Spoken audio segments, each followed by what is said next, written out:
So now we move on to the F1 side of the interview. So again, in the midst, kind of like the overlap between Munch Club TV kind of taking this hiatus and F1 starting was around 2021. And you team up with longtime friend of mine at this point, Thandie Savanda.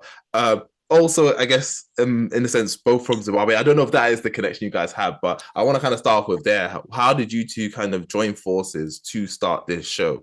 Because again, I'll say this for you at the time, because just in case you say it, I'm someone who grew up massively on cars. Like me and my dad were huge on cars, right? Yeah. So, you know, when you play those little card games, right? And people say, "Oh, like, what did you want to be when you were growing up?" And people always think, because I guess my academic background, people think, "Oh, I want to be like a scientist or a teacher." Yeah. I say, I want to be the first black F1 driver. That was really that. Honestly, this was back in like 2005 or so, maybe 2004. Yeah.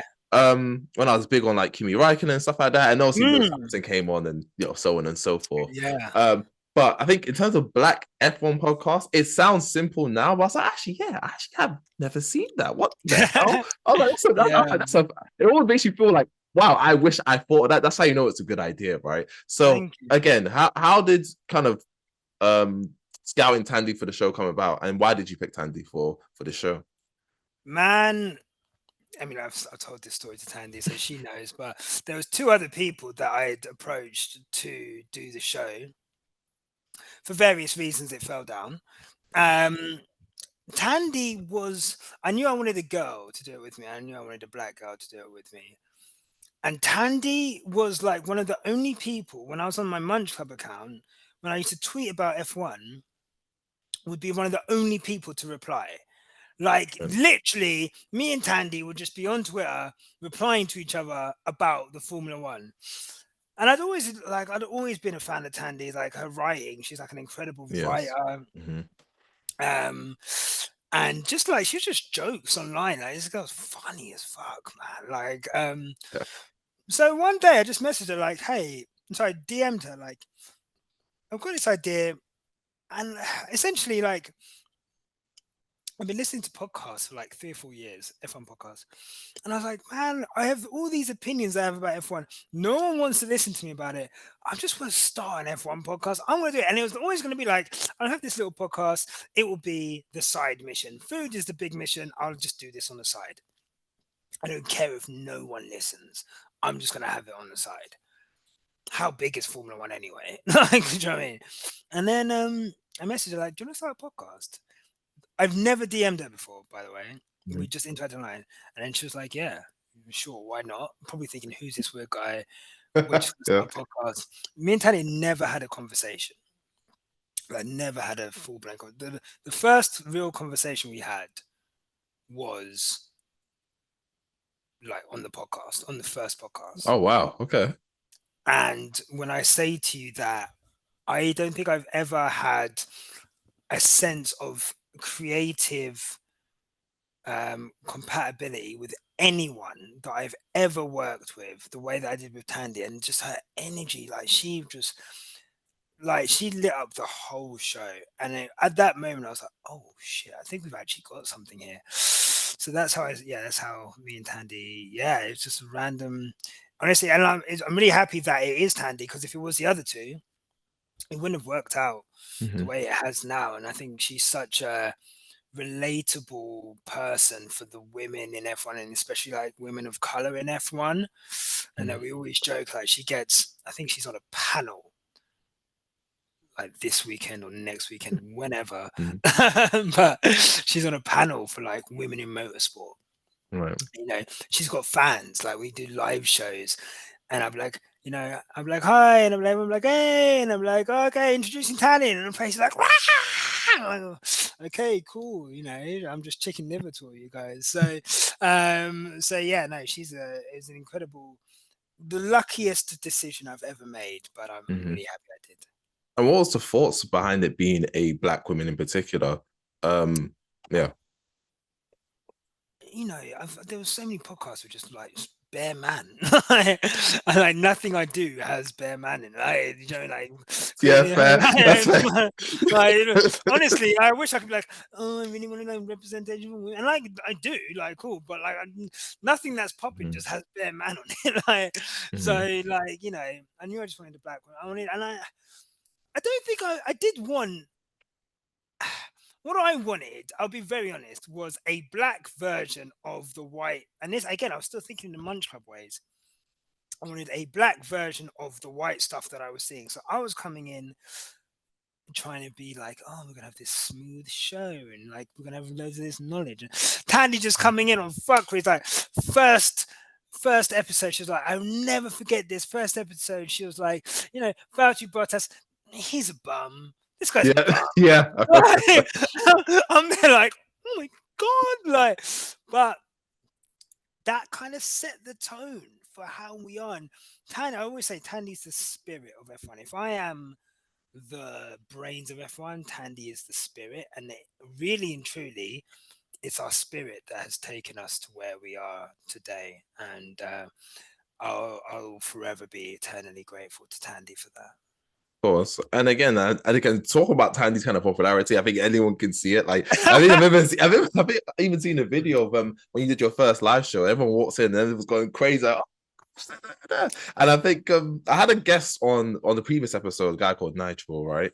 And he's doing like a joint venture with a girl called Natalie, and she was the one who ended up doing a lot more of the front face and stuff, like going on podcasts and stuff like that. It seems, and in his case, he said it wasn't intentional, but it felt like it fit. But I feel like you really do try to give Thandie that platform. It's like it was like a Wu-Tang thing, where it's like, you know what, you're Method Man.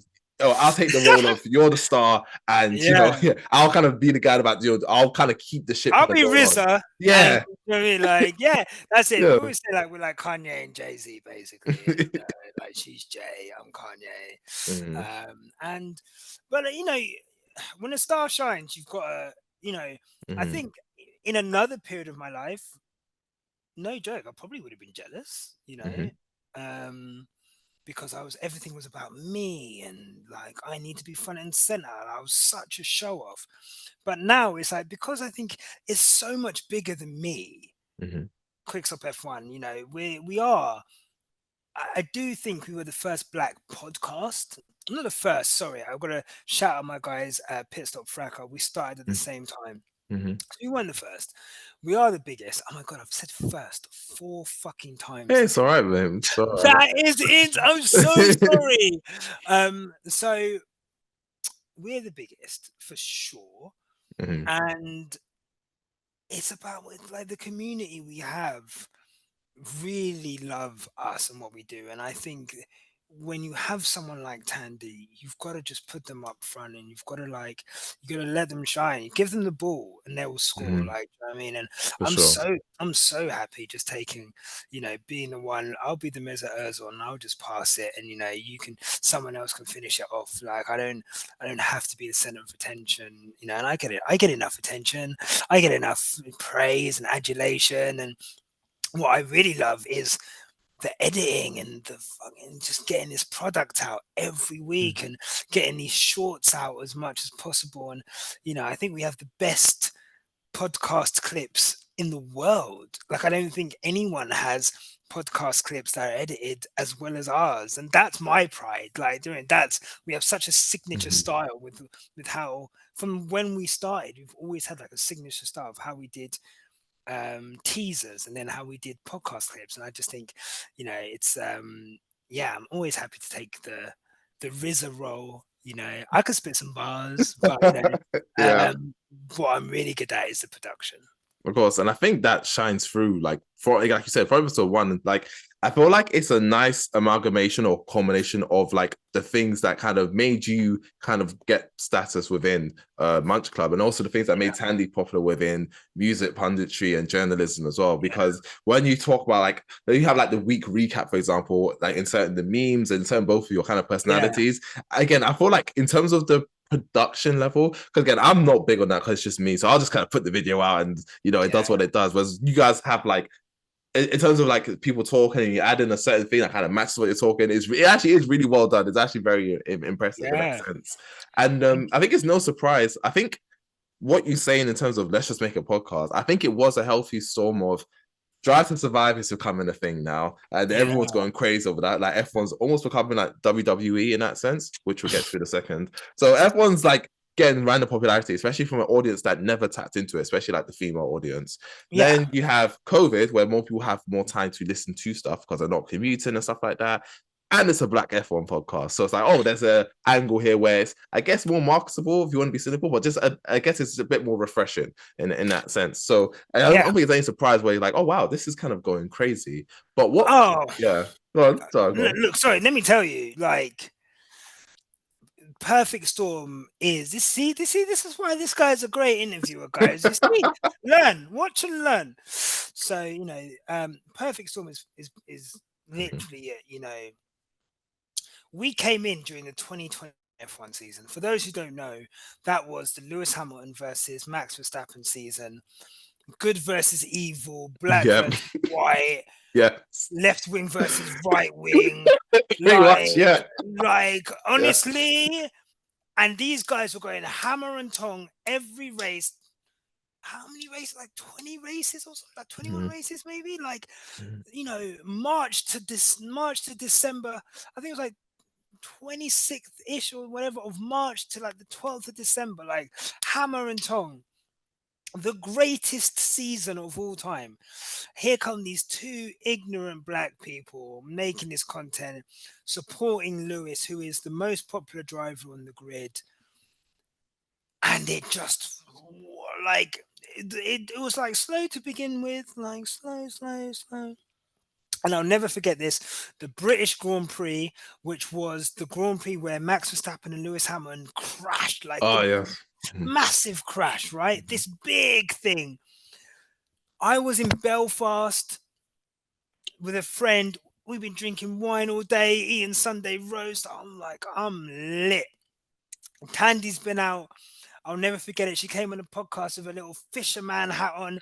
It was like the hottest day in the UK of the year. So everyone's just like lit. We come on this podcast and me and Thandie just go so ignorant and so black that from that, I think people just really resonated with us. And it was like, oh, we just have to be our authentic selves. We don't have to be like the black anything. We could just be like ourselves. And it kind of started to take off from there. And the more everyone became entrenched in their sides, the more it's like, well, these are our guys. And but really, success is opportunity meeting hard work. And the hard work side of it was the effort that we put into our shorts, into our edits, the effort we put into our production, the effort we put into and the chemistry that we had, and just being there every race we were there, we uploaded, and I think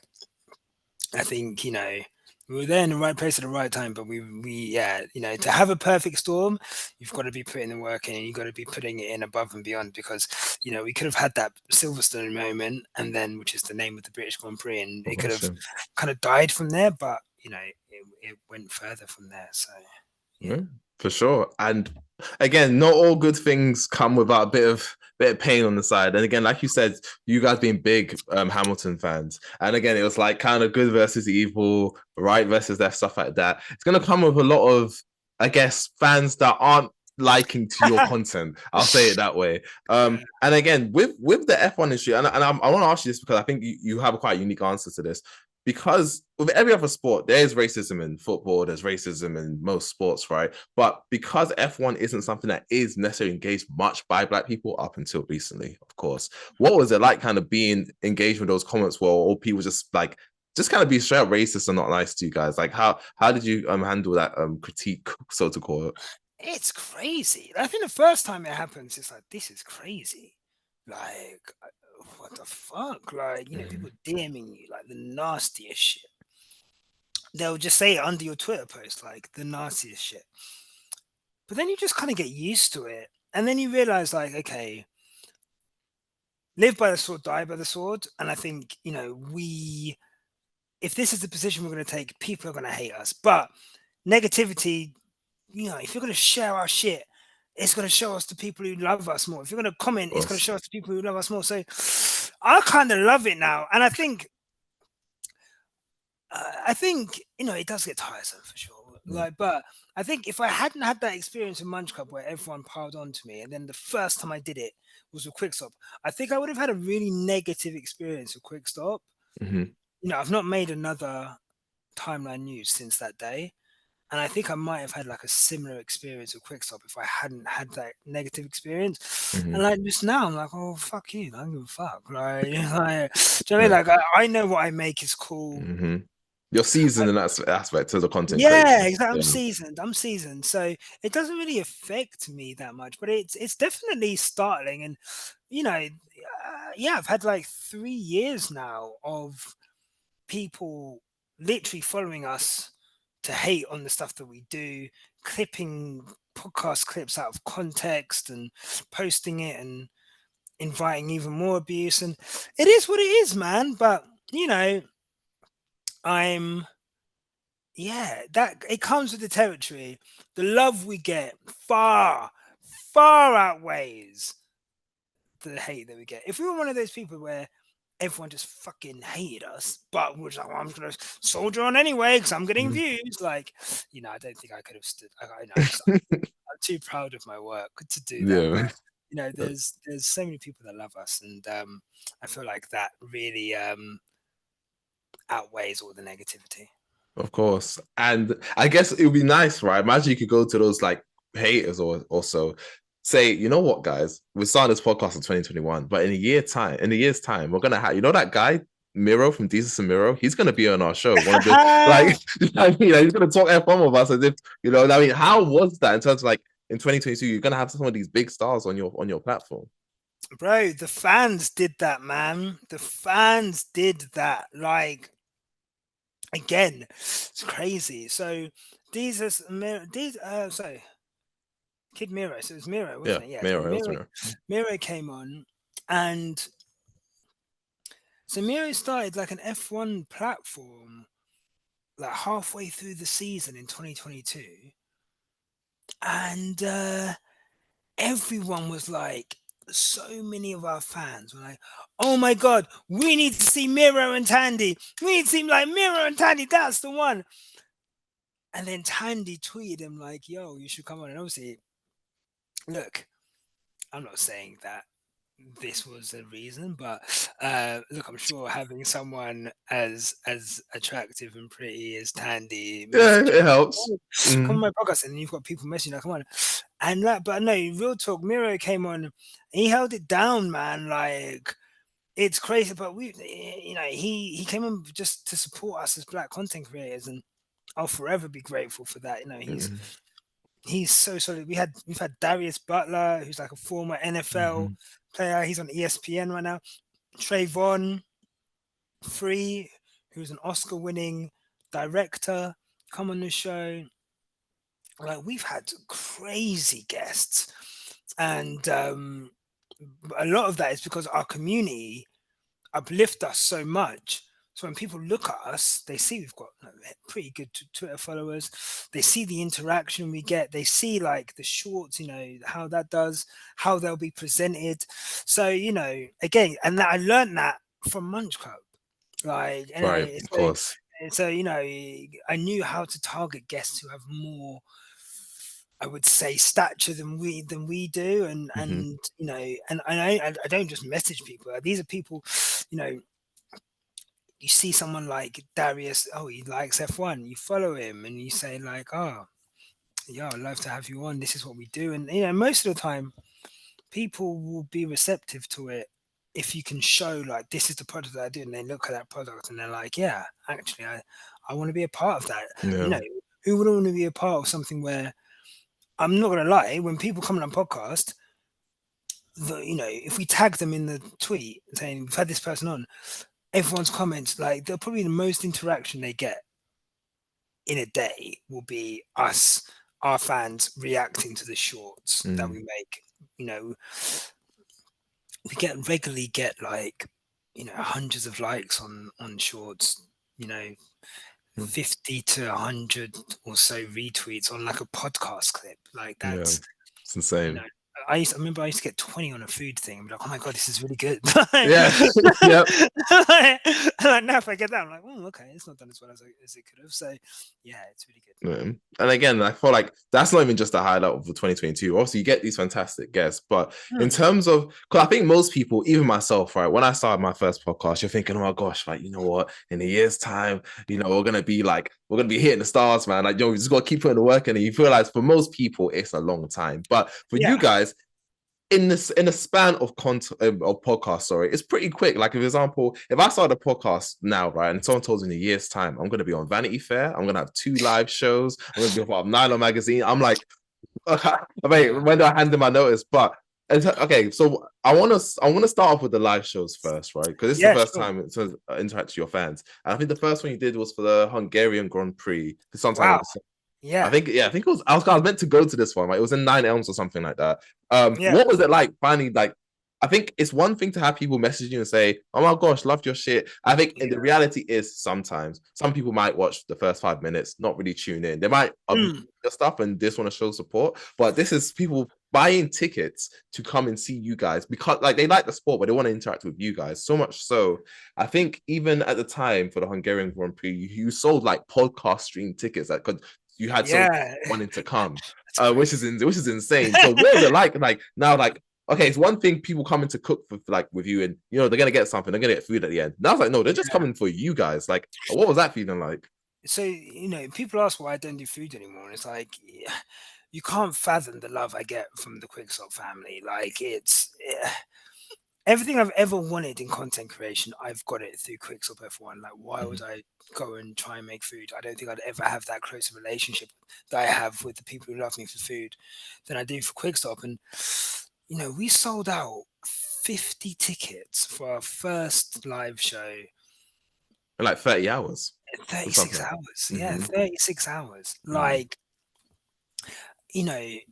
ask how many podcasts are doing live podcasts. Like, like I say, to go from the online to the offline is a big thing. And honestly, it was crazy. I remember on that day we got to like 10,000 followers on Twitter as well, which is crazy because we've not actually grown that much since then. But like, yeah, like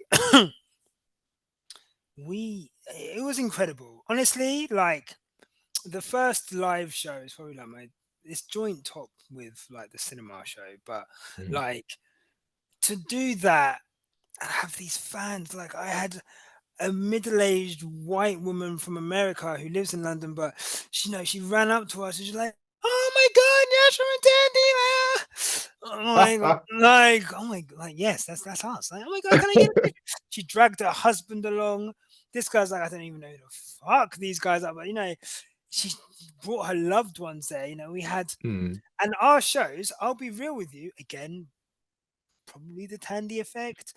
I know they're not there for me, but heavily women. It's like 70% women for a Oh motorsport show. wow, yeah, that's crazy. Is incredible. Like, and I just think it just creates such an incredible atmosphere. I've never seen. We're the same. We'll watch F1. You'll be in your house. You might shout at the screen, but you're like, oh, maybe I'm doing too much. Maybe this is just how I am, how I watch F1. It's just an idiosyncrasy. You go to a live show, you've got 50 people screaming at a screen for Formula One. And you're like, man, I've got 50 geeks in here. I'm a fucking geek. I've got 50 geeks with me watching this show, watching this race. And it was a life-changing experience, completely life-changing. It just made me realize, wow, we've really got something here. People really love us. And, I think overall we probably had about 150 people watch us that day, including the live stream. Insane. How do you compute that for a podcast that had been going for a year and a bit? Like, it doesn't make sense.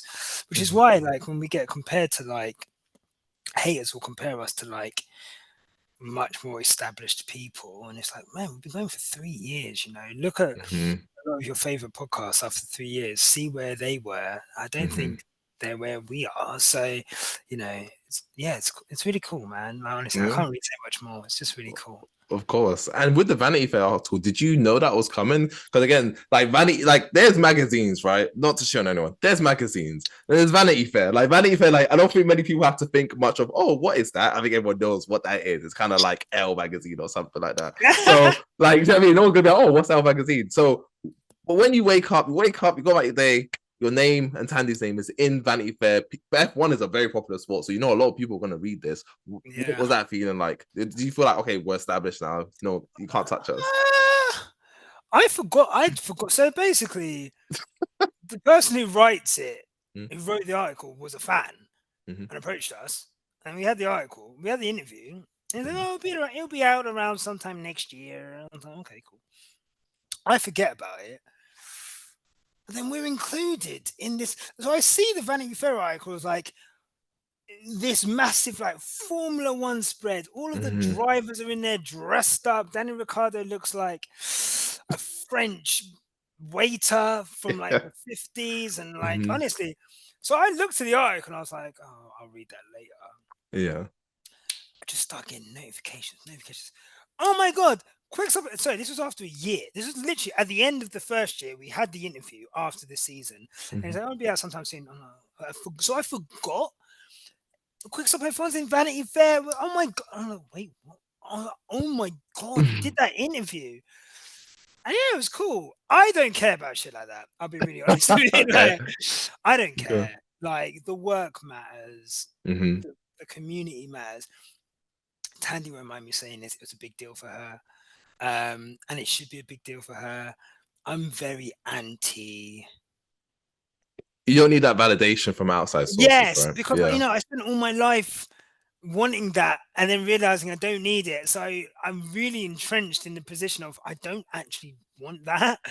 Okay, it's quite a full circle moment then, where it's like now you actually have it. Now you can see how much you've grown over the years of that and stuff like that. Oh my God, that's the first time anyone's ever put it like that. But yeah, that's what it is. That's what it is. And I just think, you know, not to say that Thandie's like immature or anything. Like, oh no, I know what you mean. I know what you mean. Yeah. It is a big deal. Like, but I'm just, and I think that's what allows me to just be the one who's like, okay, we've got to work. We've got to do more.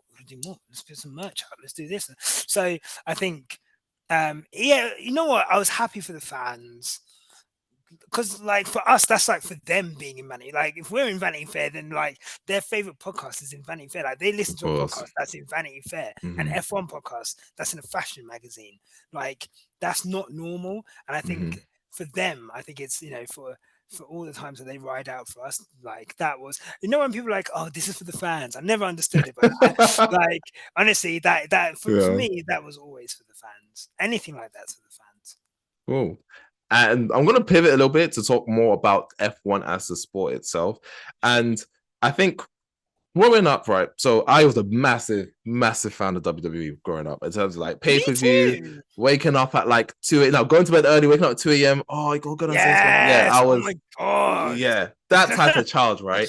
And then for some reason, I'm just one of those people, like I'm very competitive. The one thing I need, like this is probably the most important thing. And I think for casual fans, this isn't, which is really weird. It's competitive integrity, right? I need to believe that whoever won was won because they were the better person or that day, or they were the fastest person. I need to believe that in my head, right? And once that illusion's broken, I can still maybe enjoy it and kind of like the kind of entertainment side of it, but I can't take it as seriously, right?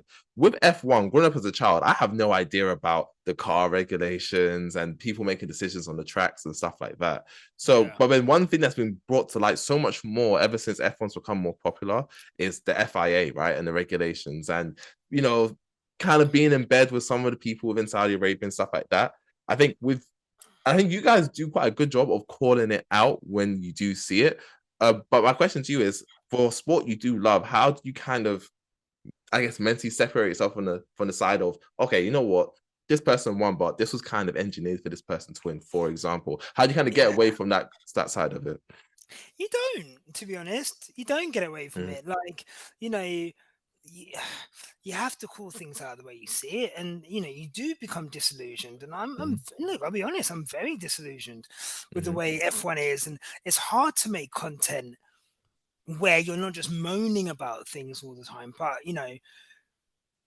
it's increasingly, I remember saying in 2021, I think the show is overriding the sport, and Right. Yeah. that's kind of when you see something, you see a trend, and you're like, I can see where this is going. Mhm. Never did I think it would reach the depths that it's reached so far, and it's just really sad, to be honest. It's sad, something that I used to sit in my house and just draw pictures of Schumacher's red car. That was what Yeah. I'm not an artistic person, or so I thought. But I used to just draw pictures of Formula One cars. I taught myself. I Mm-hmm. didn't watch YouTube. I just literally taught myself how to draw Formula One cars.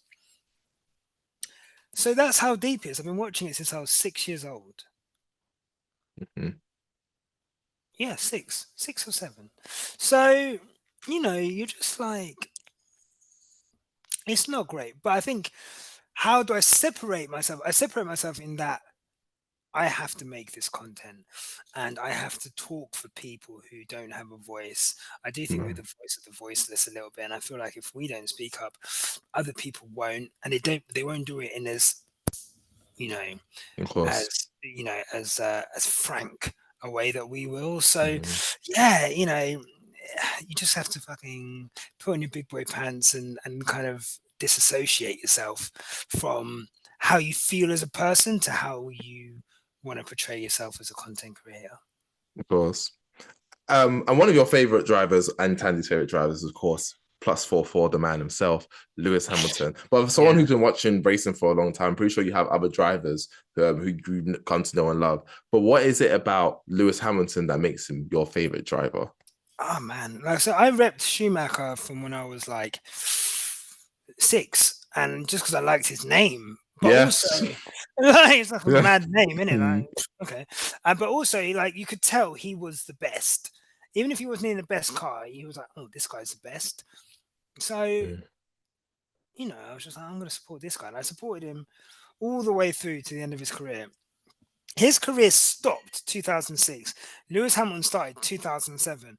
And it was just like, I wasn't into GP2. I didn't know that. It was all of a sudden like, wait, there's a fucking black F1 driver. And he's only like a few years older than me. Like, Mm-hmm. what the fuck? So that same feeling I had watching Channel U, Mm-hmm. watching More Fire Crew when I was 14 years old. You're telling me there's a guy who's literally the embodiment of every dream I had as a kid to be a Formula One driver, even though, it was never going to happen. Yeah. Yeah, it was really natural. And I think some of the things that's happened with Lewis, I've grown up with as well. I feel like it sounds so stan culture, but I feel like I've really grown up with Lewis. But I know what you mean.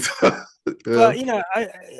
he had to grow up in the public eye, and you saw Lewis when he was going through that phase where he had to fit in with McLaren strict like corporate policy, so they wouldn't let him grow his hair out. Mm-hmm.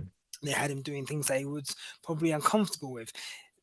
The kind of stage where he was a bit older and he realized, wait, this sport's a bit racist. Like, what's going on? Like, I don't really feel comfortable in my skin here. I felt that.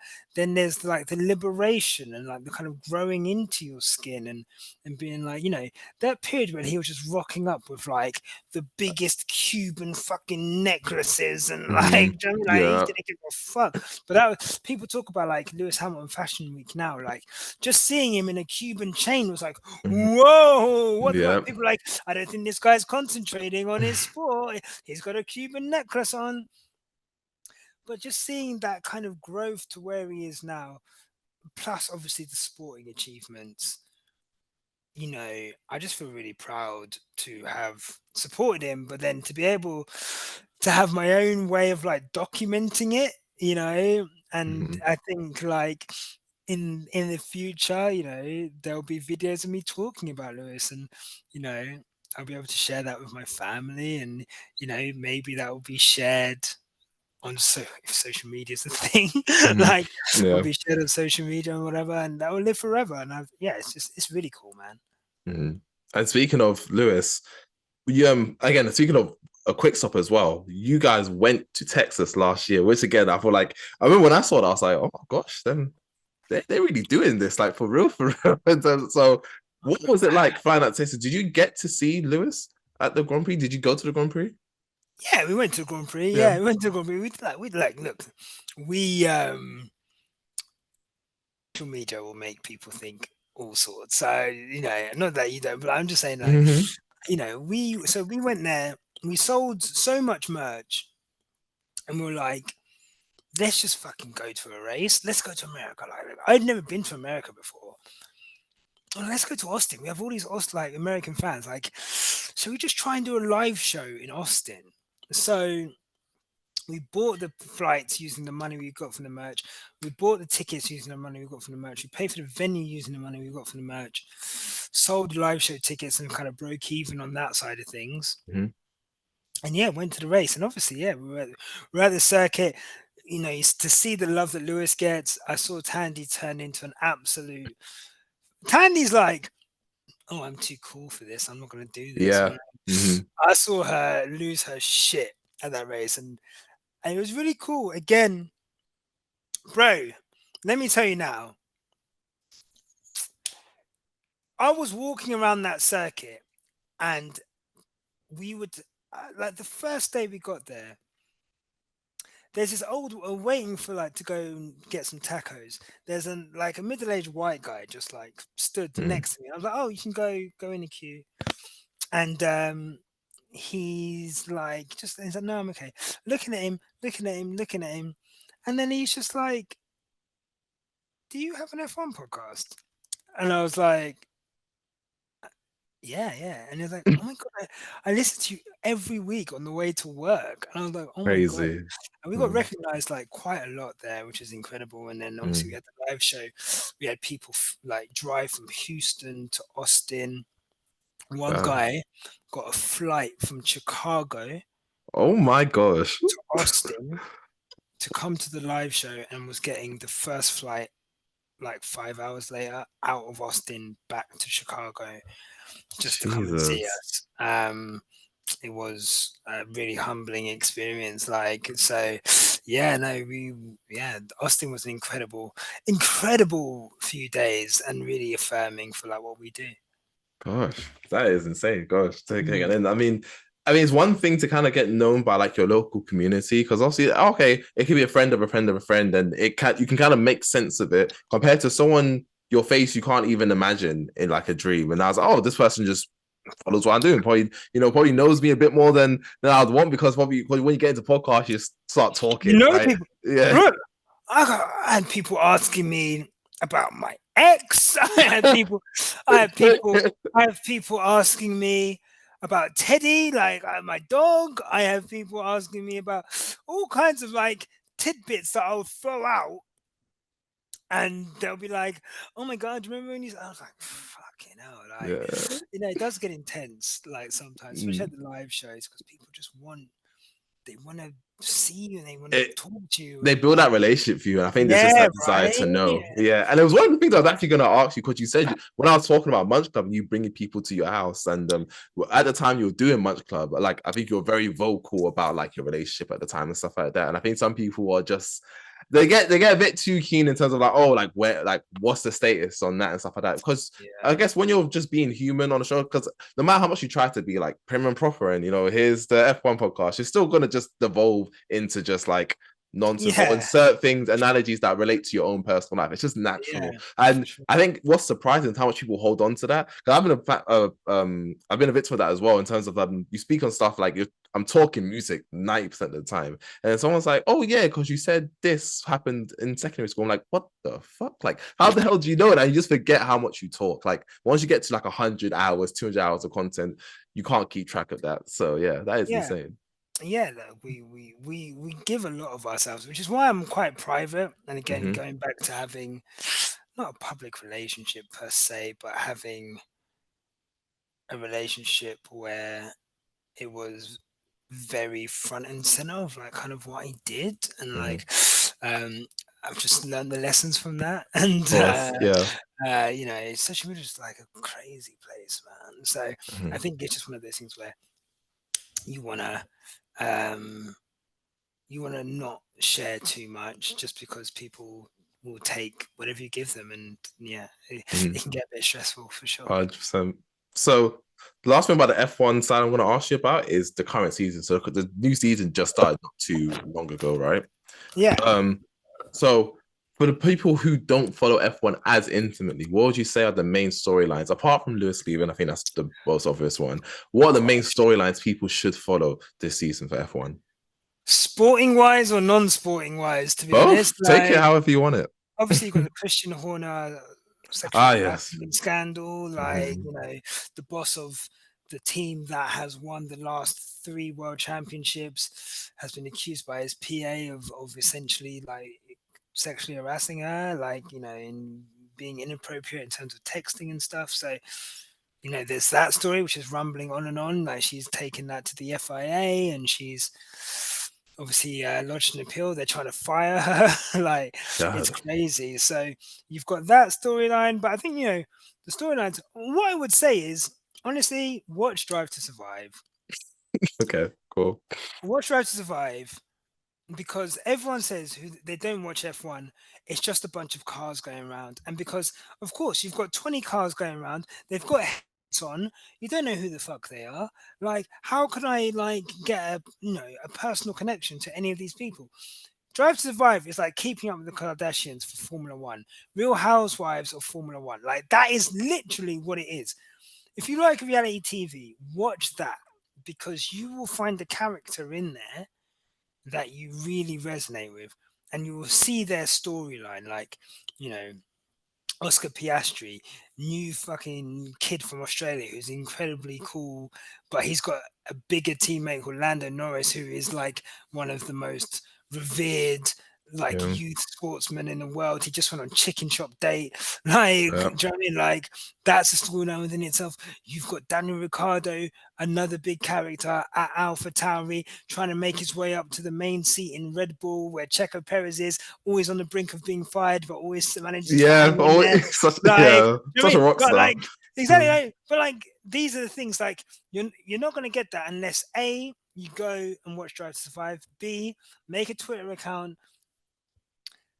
Find a way of getting into F1 Twitter, which is essentially, I would say, if you like F1, every time you have like an F1 post that you see, if you like that person, follow that person, see what they retweet, like that person if it's a good thing, see what people comment under like post, interact with that, come into the community.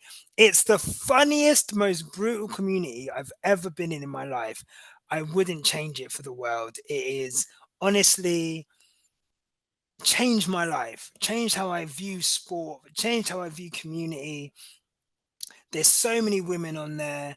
It is inclusive up to a point, obviously, because you've got bigots on there, but you will find your tribe within whatever driver you support. And I can't recommend it enough. Honestly, I'm such an advocate for F1 Twitter because it's hilarious. Like you will not see funny the way that F1 Twitter makes things funny, like at all. And again, so kind of rounding out, so again towards the end, what is next for Quickstop F1 or Nyasha in general? Just more. I think the goal for this year is just to try and be as consistent as possible. Try and offer a bit more content-wise, offer a bit more merch-wise, more. I don't want to do more live shows, but I want to do like better and bigger live shows. Right. I want to take it to the next level. I want my editing to get better so I can make better shorts. I want the fans to be happier than they ever were with us, and and that's it. I don't want to put arbitrary numbers on it. Like, I think the moment you start, look, if you'd asked me like a year ago, I'd be like, okay, I want 20,000 subscribers and I want this and that. That's not what it's about. It's about how can we be better? And how can I make every video I make? I want to make it better than the last one. Every podcast video, I want to make it better than the last one. Every thumbnail has to be better than the last one. That's it. And wherever that takes us, I'll gratefully go. Well said. So I'm gonna give you a scenario. This is like I do with some of my guests, so it's like an alien invades Earth scenario. I want to bring two of your, kind of interests that you've discussed on this interview into one. So aliens come to Earth, right? And they said it's a wrap for all of us. Nyasha, it's up to you, right?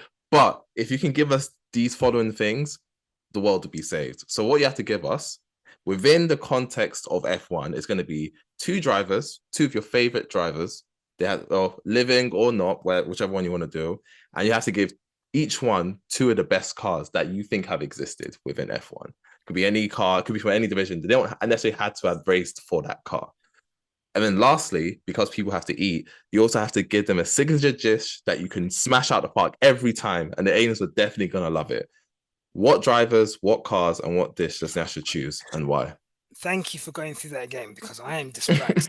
Yeah, so, no worries. I was like, I'm gonna need that. I'm gonna need that because I'd forgotten. No. Once you got to the meal, I was like, what I need Yeah, no worries. I got you. So, two drivers, Schumacher, Hamilton, in the W11, which was Lewis's 2020 car. I don't remember Ferrari cars. I don't really remember that era. But what I would say is I'd probably give them the fucking RB19. Give Schumacher the RB19 from last year. Like, I imagine Michael Schumacher in Max Verstappen's car. Like, that's insane, right? incredible, right? So let's do that. Give Lewis his 2020 car, and let's relive all those memories again. A meal, so a meal that they can cook. Yeah, that's easy to cook. Yeah, they have to. No, or you can cook it. Either way, you have to teach them. You have to smash out the park. Roast dinner. Fair. Let me tell you now, okay? Sorry to get all Brexit is Brexit on you, but there is nothing better on this planet than a roast dinner cooked by someone you love on a Sunday, glass of wine, eat that. So full you just have to sit on the sofa, watch whatever's on the sofa, and go into the rest of your week as well as you can. I will stand by it. I feel like if I come back with Munch Club, I just might teach people how to make different types of roast dinner. Or even just Sunday dinner. I just think the concept of a Sunday dinner, bringing people that you love together to eat together, to be thankful for the week that's gone, or just to fucking fuck off the week that's gone, and to be as content as possible for the week that's coming. It's the perfect combination of good food, good company, and optimism. And yeah, I'll stand by roast dinner all day. I stand by that too. I amen to that. At the end of this interview, is there anyone you'd like to thank? Is there anyone that shout or say hello to? I'd like to thank Thandie, of course. I want to thank Keenan, always. I want to thank the Quickstop fans. I want to thank the Munch Club TV supporters. If I hadn't have done Munch Club, I wouldn't be where I am today. And there's still people that come up to me I met someone in a rave once, and they're like, "I came to one of your fucking supper clubs." I was like, "Oh my god, yeah, you did!" I remember being people that are still like, "Oh, you should bring the food show back," and whatever. So, I'm just thankful to anyone who's ever supported me. You can't imagine. I'm sure you can. To make something, and then people watch it, and then people like it, and then people support it in different ways, whether that's retweeting or commenting or just watching or buying stuff. It's really humbling, and I can't thank people enough who've done that. Natenda. Well done. That's some good Shana. I love that.